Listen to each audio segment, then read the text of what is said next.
స్మితదే తప్పు. ఈ తల్లి మళ్ళీ వచ్చిందా? ప్రభుత్వంలో ఉండి ఆ పని చేయొద్దు. సర్వీస్ రూల్స్కు ఇది విరుద్ధం. ఏ ప్రభుత్వాన్ని కూడా వారు విమర్శించకూడదు. న్యాయ నిపుణుల అభిప్రాయాలు. కంచె గచ్చిబౌలి వ్యవహారంలో తరచూ ట్విట్టర్ వేదికగా రీట్వీట్లతో సర్కారును ఇబ్బంది పెట్టే ప్రయత్నాలు చేస్తున్న స్మితా సబర్వాల్ తీరుపై నెట్టింట రచ్చ జరుగుతుంది.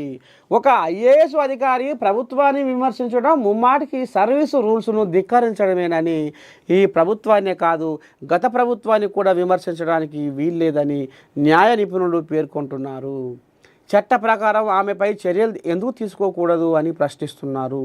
కంచె గచ్చిబౌలిలోని 400 ఎకరాల ప్రభుత్వ భూమిలో ఐటీ హబ్ ఏర్పాటు చేయాలన్న రేవంత్ రెడ్డి ప్రభుత్వ ప్రణాళికలు వివాదానికి దారితీసిన నేపథ్యంలో హైదరాబాదు విశ్వవిద్యాలయం విద్యార్థులు, ప్రకృతి ప్రేమికులు, పర్యావరణవేత్తలతో పాటు విపక్ష నేతలు ఆందోళనలు చేపట్టారు.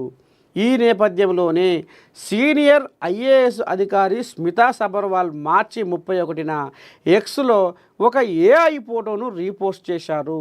ఆ పోస్టు ఇప్పుడు అగ్గిరాజేస్తుంది.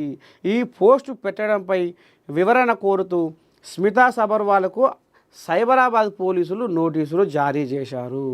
తప్పుడు సమాచారం వ్యాప్తి చేశారన్న ఆరోపణల నేపథ్యంలో పోలీసులు ఈ చర్యకు ఉపక్రమించగా స్మితా సబర్వాల్ ఏమాత్రం వెనక్కి తగ్గకుండా ప్రభుత్వాన్ని ప్రశ్నించే పోస్టులు పెట్టడం ఇప్పుడు సర్వత్రా చర్చనీయాంశంగా మారింది. పోలీసుల నోటీసులపై స్పందించిన స్మితా సబర్వాల్ తాను కేవలం ఒక ఏఐ ఫోటోను రీపోస్ట్ చేశానని, ఉద్దేశపూర్వకంగా తప్పుడు సమాచారం వ్యాప్తి చేయలేదని స్పష్టం చేసే ప్రయత్నం చేశారు.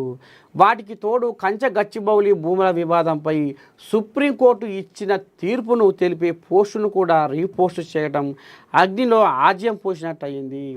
ఓవైపు పోలీసులకు సహకరిస్తానని చెబుతూనే తాను రీపోస్ట్ చేసిన ఏఐ ఫోటోతో ఉన్న పోస్టును 2000 మందికి పైగా షేర్ చేశారని, మరి వారందరికీ కూడా నోటీసులు జారీ చేస్తారా అంటూ పోలీసులను ప్రశ్నించారు. స్మితా సబర్వాల్ ఒకవేళ అలా చేయకపోతే ఇది సెలెక్టివ్ టార్గెటింగ్ అవుతుందని, చట్టం ముందు అందరూ సమానమే అంటూ మరో సంచలన ట్వీట్ చేయడంతో మరింత వివాదాస్పదమైంది. అయితే ఈ వివాదం ఇప్పుడు సోషల్ మీడియాలో తీవ్ర చర్చనీయాంశమైంది. స్మితా సబర్వాల్కు మద్దతుగా కొందరు, వ్యతిరేకంగా మరికొందరు తమ అభిప్రాయాలను వ్యక్తం చేస్తున్నారు. విధానాలను వ్యతిరేకించొద్దు. మొత్తానికైతే స్మితా సబర్వాల్ మీద ఒక మచ్చ అయితే వచ్చింది. 60 లక్షల పైచిలకు పైసల్ని ఉచితార్థంగా తీసుకున్నది. అద్దెకారు పేరు మీద సొంత వాహనం వాడుకొని నేను కారును అద్దెకు తీసుకున్నా అని తప్పుడు మాటలు మాట్లాడింది, అబద్ధాలు ఆడింది.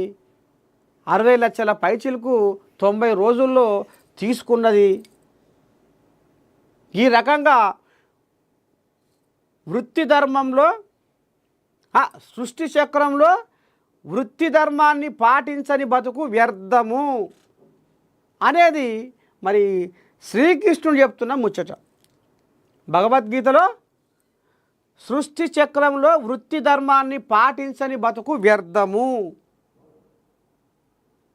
గా రకంగా మరి ఈమె ఏదైతే మరి ఐఏఎస్ అధికారిగా మరి వృత్తి ధర్మానికి ఒక మచ్చ తెచ్చింది అనేది కూడా ఇప్పుడు సోషల్ మీడియాలో ఇది బాగా వైరల్ అవుతుంది. మరి ఈ తల్లి మీద మాత్రం ఒక మచ్చ వచ్చింది. గతంలో కూడా దివ్యాంగులను విమర్శించింది. దివ్యాంగులు ఏం చేయగలుగుతారు, ఏం సాధించగలుగుతారు, ఎటు పోగలుగుతారు, ఎటు నడవగలుగుతారు, ఏం చేయగలుగుతారు అనేది కూడా పాపం వాళ్ళని మానసికంగా దెబ్బతీసి అదొక పాపం మూట కట్టుకుంది. ఈ మధ్య కాలంలోనే మరి ప్రభుత్వానికి కూడా 60 లక్షల పైసలకు పైసల్ని ఎగ్గొట్టి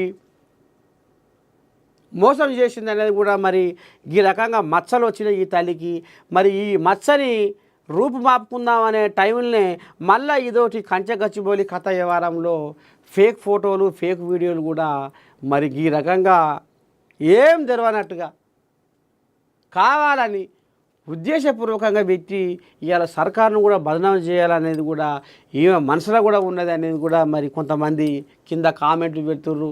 సోషల్ మీడియాలో ఈ ముచ్చట కోడై కూస్తుంది. మొత్తానికైతే మరి స్మితది